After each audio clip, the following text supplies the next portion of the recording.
Okay, everybody, Matt Malatesta, VYPE Chief Content Officer. I am joined by a super panel of some of, the biggest influencers in the city of Houston as it relates to high school sports.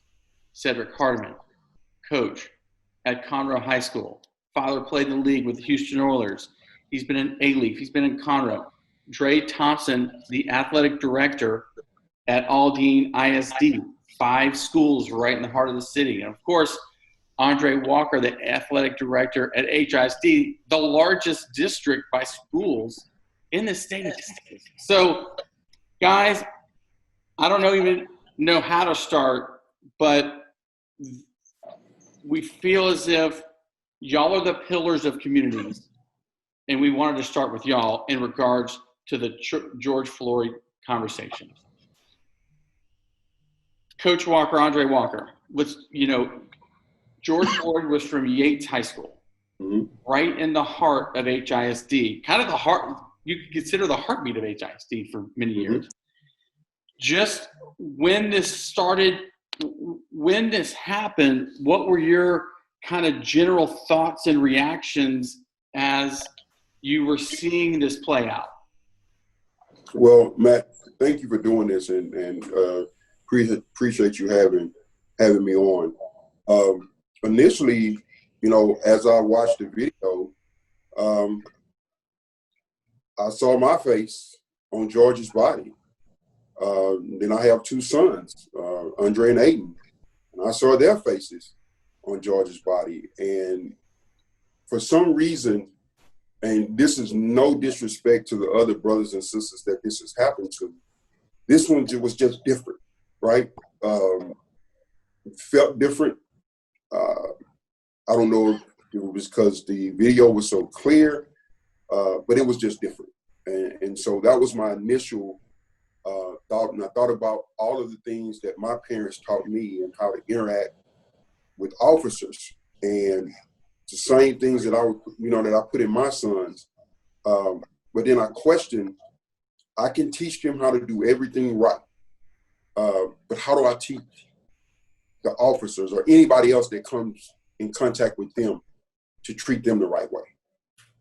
And that's something that's not in my hands. Dre, I'm going to pose you the same questions. When initial thoughts when this started, to become, the video comes out. What were your initial thoughts? Well, when my wife saw the video, I immediately thought about his family because you had a young man who moved to an entire new state for a new start, for a place where he could have a good life. And he moved up there, and this tragedy happened. And so from then, I have a son, 13. Immediately thought about my son, who will be driving in 3 to 4 more years. What happens? What discussions I need to have at this time with him to get him prepared to just go to the store, go to Whataburger. What discussions I have to have? How do I explain this to him as he see this video with the officer's knee just punching to this young man's neck? And he says, "Daddy, why?" How do I answer that? And I really do think that this is not a time to be political. This is a time to be real. It's a tragedy that happened. And politics is not going to fix it. And people can't be afraid to not just talk about it, but not be afraid to move to step 2. So what's step 2? I watch CNN every night. I watch the news every night. And all we're seeing is riots and looting. And we're having discussions, but what's step 2? What leader's going to step out and say, what's step 2? How do we fix this? How do we start to fix this? And I think that's where we are right now. We done seen enough videos. The more and more you watch it, the angry you get, the more angry you get. But yeah, I'm waiting to turn on step 2, and how do we move forward with getting better? Because again, you know, we service a unique, diverse group in all 3 areas, and groups that don't experience this, like some groups, it's a part of you also, because these are your teammates that are having to deal with that. So you can't take the role of saying, I'm not familiar with that, I don't deal with that, I've never had to be. Your teammate have. And so how are you gonna help us move to step 2 with helping the entire team tackle this problem? Well said. Coach Hardeman, kind of the same situation, and then we'll talk to you because you're really, really hands-on with kids. Being the coach, you're right there on the front line. Yeah, I mean, it's tough. You know, when I first seen the video, I saw it with my daughter, and you know, I got a 23-year-old son, and you know, I immediately called him. But seeing it through the eyes of my daughter, we were coming in from working out, running, and CNN was on, and she just kind of paused, and I was behind her. And just to see the thoughts just race through her head and her turn for me for answers, just automatically just triggered something to let me know that, you know, I had to explain that to her. And her first question is, why? You know, my younger brother is a federal agent. You know, I have friends who are cops. So she didn't understand, you know, when she sees police officers, she's seeing people that are in my family or people that I know. And have to explain that to her, you know, of it not being right. And then, you know, like Coach Walker said, you know, every time I see a situation like that, I think of my own son. You know, he's 23. He's a grown man. He has a job, but he travels around. But, you know, me as a dad, you know, I still want to protect him. And in a situation like that, what hurt me the most is to hear that young man, you know, cry out for his mom. You know, that's tore me up. And I kind of, you know, to say with Walker, that to hear him cry out, and I've seen videos, but that hit home for me. And I immediately start thinking about, you know, my own kids. When I say my own kids, I'm talking about the kids on the team. And like, you know, Dre said, you know, it's something that it's not isolated where you only can talk to a certain segment of your kids. This is something that affects everybody. And I think what you're starting to see is people recognizing that. But like what Dre said, also, what's the next step? You know, and you know, we live in a society now where everybody wants to cancel you out or have acceptance, you know, based on social media and based on what you do on Twitter. But if you don't follow through what you say you're going to do, it's just like we tell our kids, then you're just talking. You know, you're just talking. And so what's the next step? You know, how do you mobilize? How do you plan? All right. And how do you daily, what are the things that we could do together in order to move this forward to where it won't happen again? Or if it does happen again, then, you know, justice will take place immediately. And I think that's where the conversation needs to move towards. You know, I got kids that I talk to that played when I first got here, you know, about 2 years ago, that they're out and they're protesting. I called each one of them, and I told them, hey, I want you to protest, but understand what you're doing it for. And when you're out there, don't allow people to have their own individual agendas to confuse and move the target and change the narrative. You know, the narrative is police brutality. That's the narrative. You know, the narrative is systematic racism. That's the narrative. You know, and you have a group of people that'll take advantage of the situation and come and try to hijack, you know, protests and do things to where the narrative is changed. And we can't lose focus on that, because if we do, you know, the protests and the riots, I mean, we've done it, the riots, we've seen it before. And we can't continue on just doing that and that's it. So we have to have leadership, and leadership has to create a plan to where these kids with this energy and these people with this energy, that we can focus to where we can have generational change, not just something for the news media to flash on to where they can get viewerships or a website to where they can get impressions and clicks. I mean, something that's really going to make a difference. And so we have to take advantage of the energy and what's going on now to where we can do that. Andre, you oversee 22. I mean, that's a lot. That's a lot of layers. Mm-hmm. You're the top of that layer, and and this is super fresh, but what is your general thought? What is your, trickle down advice to coaches that are, again, like Cedric, on the front lines? All right. Well, just have a real conversation, like Dre said, with all your kids. It's not a certain race of kids. Just have real conversations with all your kids. We all know that athletics bring people together. We know that, right? But it's after the game is over, after the practice is over, what's going on in the home. And that's something we can't control. And that's why when we have them, we have to be a light. We have to be positive. We have to preach and teach teamwork and being together and those kind of things, because we don't know what's going on in the home oftentimes. And so when we have them, we have to be that positive influence to let them know that this goes outside of the field, the court, the swimming pool, or whatever the place may be. It goes outside, and you have to grow from there. And I think if we continue to preach that message across the board, then we'll see those improvements. Because, again, athletics brings everybody together, and countries bring countries together. And so we have an opportunity, again, to continue to preach that and teach that message to our kids and let them know, again, it has to go outside of the lines. Dre, kind of the same question. You have 5 schools, big schools. You've got, some power programs, power coaches that'll really affect people's lives. What advice, again, can you give those coaches when they're meeting with kids or just involved in the community?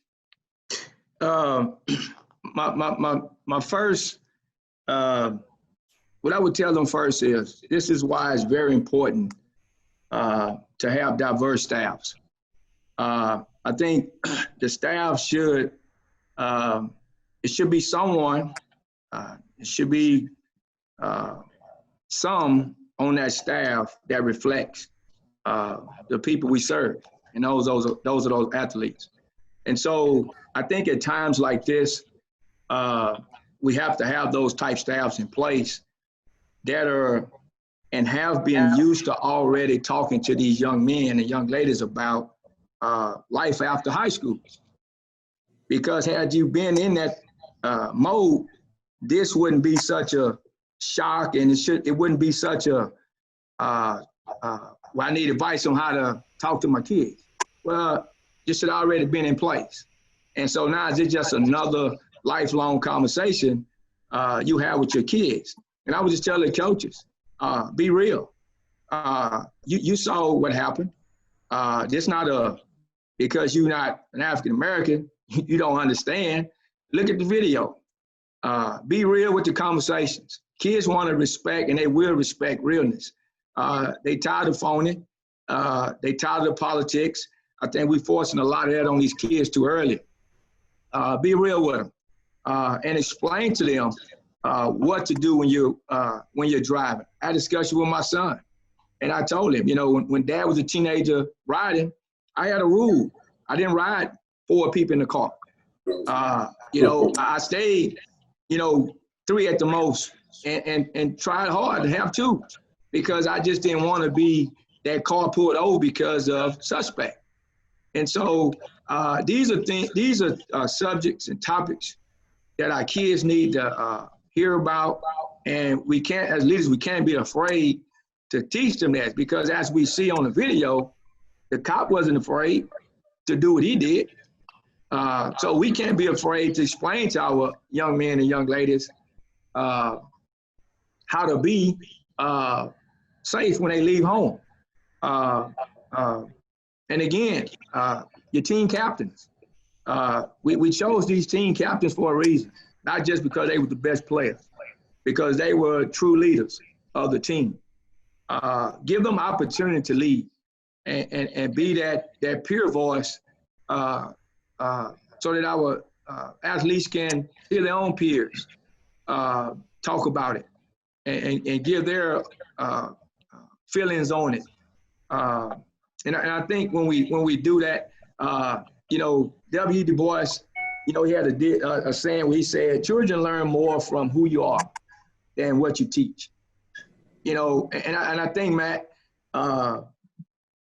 if we understand that and know that every day we leave our house and we're around those kids, we're around our faculty, if we are that person, okay, then times like this, we wouldn't have a long road so far as going in and capitalizing and help getting past this.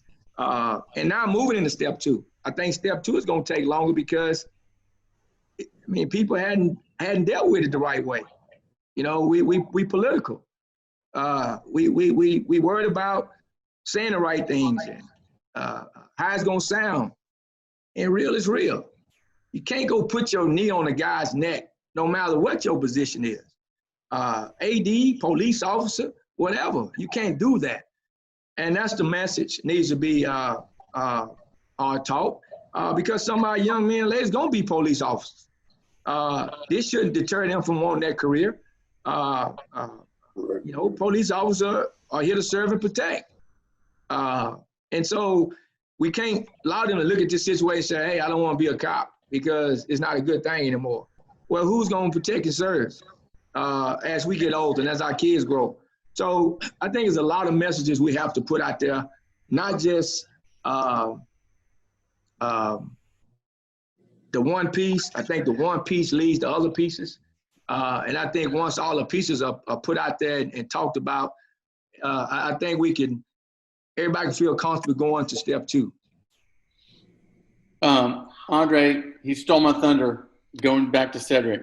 What he said was, in the locker room, you're all working together, regardless, race, economics, etc. Cedric, how can we or what are kind of the cornerstones inside that locker room that we could take to stamp out across the country? It's just a vibe in a locker room. Why can't we, or how could we just, bring that energy across just the country? We need a locker room mentality. And I agree. I think one of the things with the locker room, when you're a part of the team and guys that play sports, is that you have one common goal.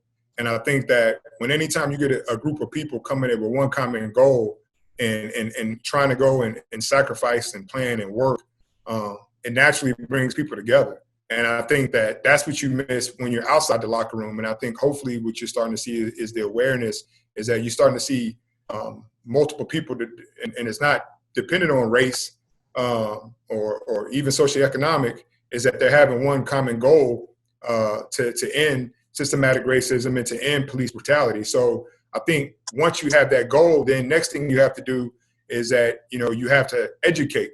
You have to have a leader in charge where we can educate each other and have communication. And I think that's what you see in the locker room.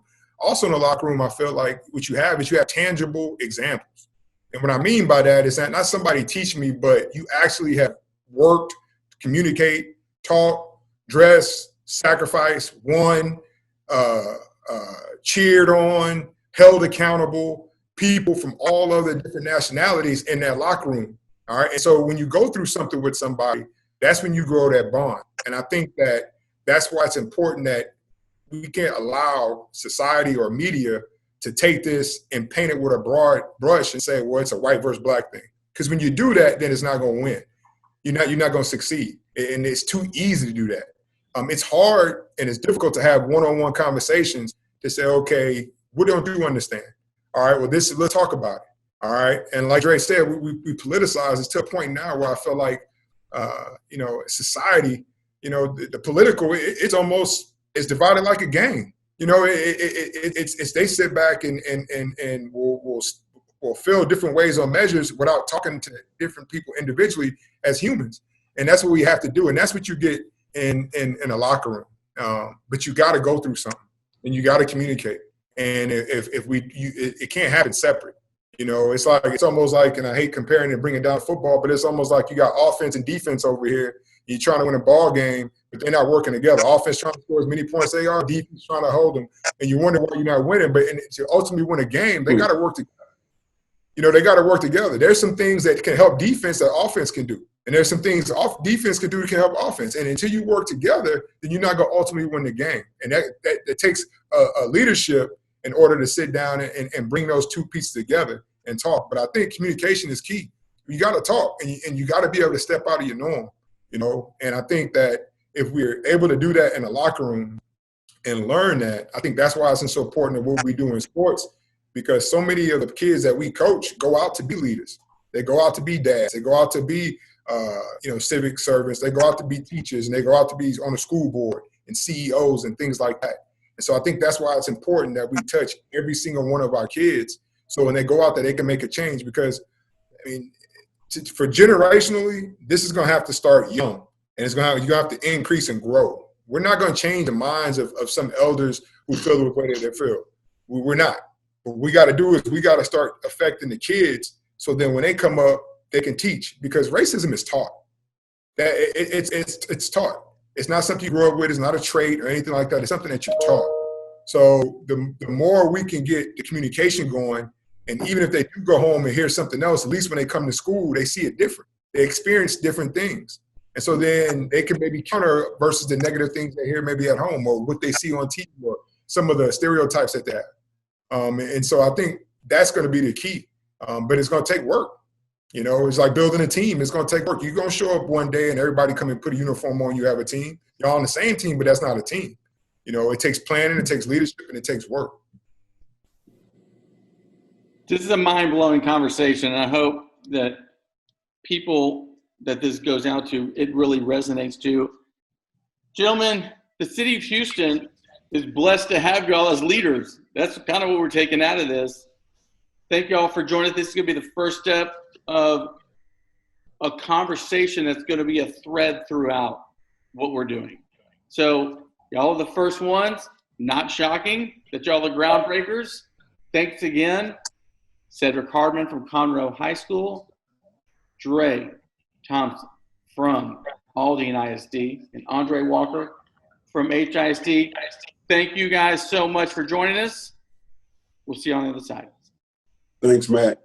Thanks, guys. Enjoyed it.